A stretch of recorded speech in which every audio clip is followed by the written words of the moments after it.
پاکستانی کرکټران دا کارونه هم کوي. سلامونه نیکې هیلې د پاکستان د پیل توپ وهونکي امام الحق باندې د جنکوی سره د یارانې تورونه لګېدلي.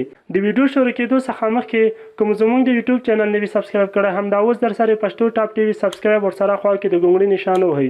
د پاکستان د پیل توپ وهونکي امام الحق باندې تور لګېدلی چې په واتساپ کې یې د جنکو سره یارانې مزي غځولې دي او ډېرو جنکو ته دوکې ورکړې او له هغوی سره به یې یارانې کولې چې د واتس اپ سکرین شاټونه یې هم سپاره شوي دي چې ورسره یو ځای د ده عکسونه هم فیسبوک ته پورته شوي.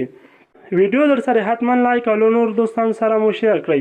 د پاکستاني د ایکسپریس ورځپاڼې په وینا چې په امام الحق باندې مخکې هم تور پورې شوی و چې د پاکستان کرکټ ملي ټیم کې د خپل تره انضمام الحق په واسطه لوبیږي چې اوس یو کس د پاکستان د دغه کرکټر د واتس اپ سکرین شاټونه لکه د لنډي په شان په ټولنیزو رسنیو کې خپاره کړي او دعوه لري چې امام الحق له 7 څخه تر 8 نجونو ته د یارانې د دانې اچولو هڅه کړې او هغوی ته یې دوکه ورکړې.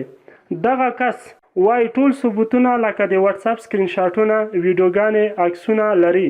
که دغه نجونې ورته اجازه ورکړي نو په ټولنیزو رسنیو کې به یې خپاره او له ټولو خلکو سره شریک کړي چې له ځینو نجونو سره یې د واده کولو وعدې هم ورکړې او بیا یې ځینو سره په میسیجونو کې جنګونه هم کړي دي. ویډیو در سره حتما لایک او له نور دوستانو سره مو شیر کړئ.